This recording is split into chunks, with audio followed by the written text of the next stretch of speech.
So now we're going on part 3 of Bible versions and a history of the Bible. Sorry for the length on this. This is just interesting stuff to me. We get to, although there was some, so we're going back to the King James. So we just got finished King James at the end of 2. Although there was some resistance to King James Version at first, it quickly made peace for itself. For more than 3 centuries, it remained the Bible throughout the English-speaking world. Catholic versions. A generation before the appearance of the King James Bible, an English version of the Bible for the Roman Catholics was undertaken by the facility of the English College at Douai, France. Unlike the Geneva Bible, which was translated from other languages, the Douai Bible was translated from the Latin Vulgate. The translator of the Douai Bible, was Gregory Martin, formerly an Oxford scholar who translated 2 chapters a day until the project was finished. Each section was then revised by 2 of his colleagues. In the New Testament portion of this version was issued in 1582, and the Old Testament in 1609-10. The Douai Bible was scholarly and accurate, but the English style and vocabulary were modeled on the Latin usage. It would not have become popular among Catholic laity if it had been for the work of Richard Challoner, who revised it between 1749 and 1772. What has generally been called the Douai Bible since Chandler's day was in fact the Douai Bible as revised by Challoner. In several respects, this is a new version. Until 1945, this Douai revision of the Challoner remained only an English version of the Bible officially sanctioned in the English-speaking Catholics. 19th century revisions. During the 18th and 19th century, the earlier part of the 19th century, several private attempts were made in revising the King James Version. The reasons for the revisions included the outdated English and KJV, the progress made by scholars in understanding the original languages and Bible, and the availability of better texts in the original Bible languages, especially of the Greek and New Testament. One of the most influential private revisions was Henry Alfred's New Testament in 1869. The preference to this translation of Alfred expressed the hope that his work would be replaced soon by an official revision of the KJV. This hope was fulfilled in 1870 when the Church of England initiated plans for a revision. 2 groups of revisers were appointed, one for Old Testament and one for New. Representatives of British churches and other Church of England and other than the Church of England were included on these committees. Before long, parallel companies of revisers were set up in the United States. At first, groups worked under the hope that the one version might be produced for both England and the United States. But this was not to be. The American scholars, conserved as they were in their procedure, not to be bound by the stricter conservatism of their British counterparts. The 3 installments of British Revision (RV) appeared in 1881, in 1885, and 1894. The American Revision or American Standard Version, the American Revision or the American Standard Version was released in 1901, but did not include the Apocrypha. The RV and ASV were solid works of scholarship. The Old Testament revisers had much better grasp of the Hebrew Bible than the original translators of the King James Bible. The New Testament revision was based on much more accurate Greek texts than had been available in 1611. Although the RV had been available in the RV and ASV were suitable for Bible study and did not gain popular acceptance mainly because their translators paid little attention to the style and rhythm as they can render the biblical languages into English. 20th century enterprises. The first half of the 20th century was marked by a succession of brilliant private enterprises transitioned both for the New Testament alone and for the whole Bible. The 20th century New Testament. The earliest of these was the 20th century New Testament, a project conducted by a group of intelligent laypersons who used Westcott and Hort's edition of the Greek New Testament as their basic text. They were concerned that no existing version, not even the RV, made the Bible plain to young people, and they set out to supply this need. They complemented their work in 1901. A revised edition appeared in 1904. Richard Francis Waymarth. Richard Francis Waymarth, a Greek scholar, published an edition of the Greek New Testament, later called the Resolute Greek Testament. In 1886, he issued a translation of the script, the New Testament in modern speech, which appeared in 1903, shortly after his death. The modern speech into which the translation was rendered was dignified contemporary usage until it paid special attention to accuracy in the translation of details such as definite article and tenses. Moffat. Most of the new colloquial, the Weymouth's version of the New Testament, a new translation, 1913, by James Moffat. Moffat was a Scot, and his translation bore traces of the idiom and native land. While his unique expressions it had shocked some readers accustomed to a more dignified English Bible.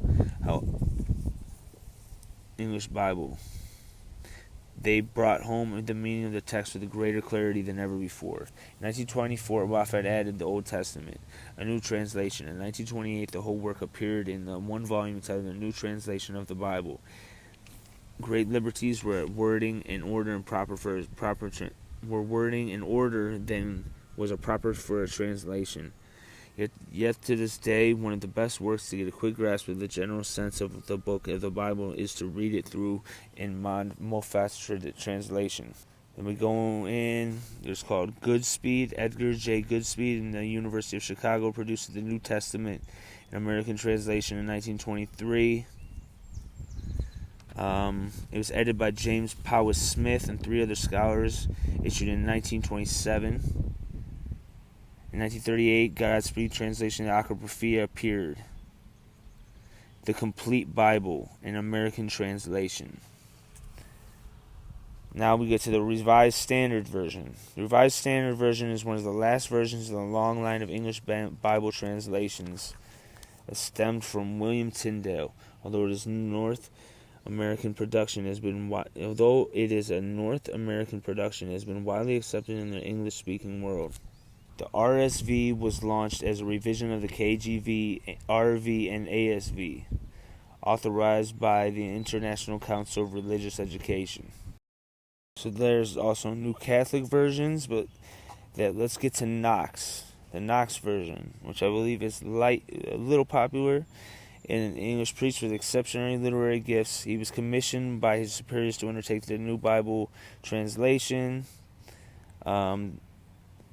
At the time, it was out of the question for a translation for Catholic readers to be based on anything other than the Latin Vulgate. The Vulgate served as Knox's version, as the base of Knox's versions, but he paid attention to the original Greek and Hebrew texts.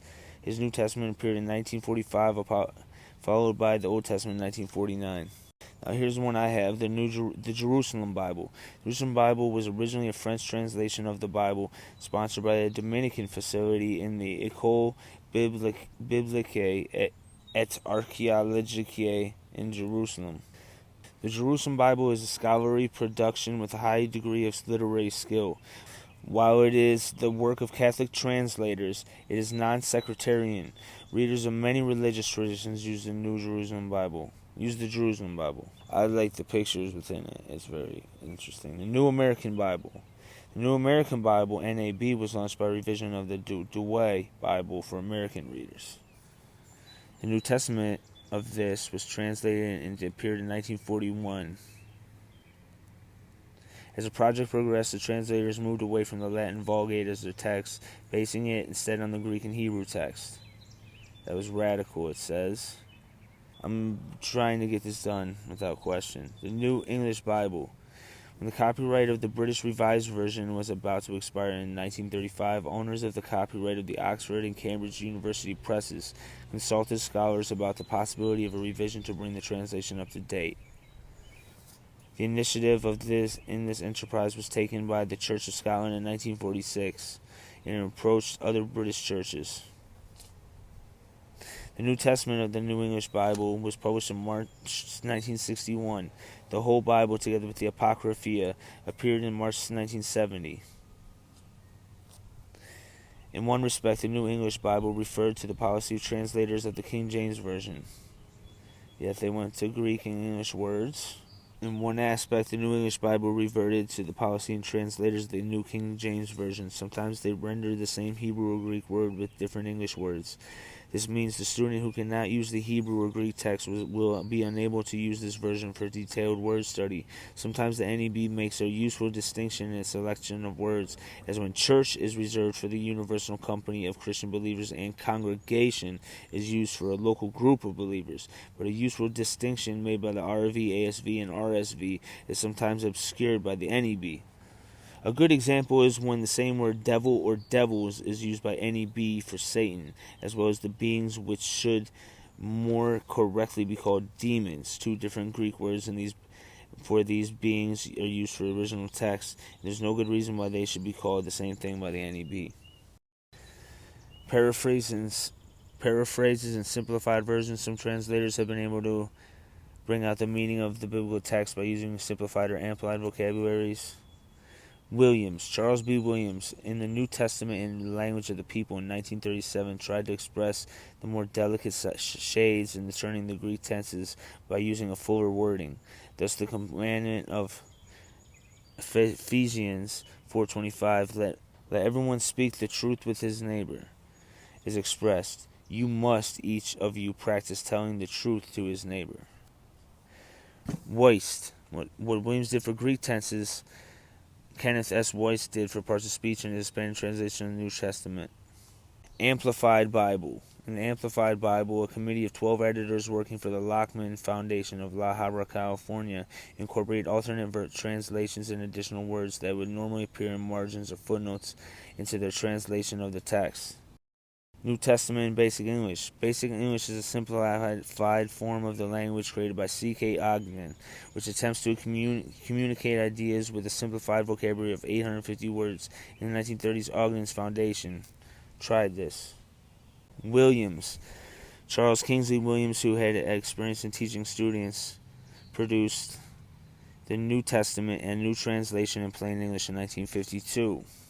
Phillips, J.B. Phillips, an Anglican clergyman, relived the tedium of fire watching and similar nighttime duties during World War II by turning Paul's letters into English. Phillips followed up his initial success by releasing other parts of the New Testament, the Gospels in modern English, which followed in 1962, the Young Church in the Action. The Living Bible. Like J.B. Phillips' works, the Living Bible is a paraphrase that began with the rendering of the New Testament letters. Living Letters, 1962. The translator, Kenneth N. Taylor, prepared this paraphrase initially to his own children, who found it difficult to follow the Apostle Paul's thought when his letters read in the family workshop. The Good News Bible. In 1966, the American Bible Study issued today's English version, also entitled The Good News for Modern Man. Miscellaneous simplified versions. Other simplified versions of the Bible include Kearns Jordan's Cotton Patch version. New American Standard Bible. The editorial board of 54 scholars began work on this translation in the 1960s. They were determined to issue the revised translation of the American Standard Version of 1901 in order to keep that version alive and used among the Bible reading public. New International Version. The New International Version, NIV, I have this one, is a completely new translation of the Bible sponsored by the New York International Bible Society. The translators of the NIV were familiar with the Bible English. They used the language of King James Version with the accurate, clear, and readable. New King James Version. The original King James Version in 1611 had been favorable. During the 1970s, Thomas Nelson, publishers of the Nashville, Tennessee, sensed the need for a fifth major revision. The most noticeable change is the replacement of these and thous. So I'm just going to wrap it up there. Remember, there's a total of 104 in the English. You can find any one that is more for your liking.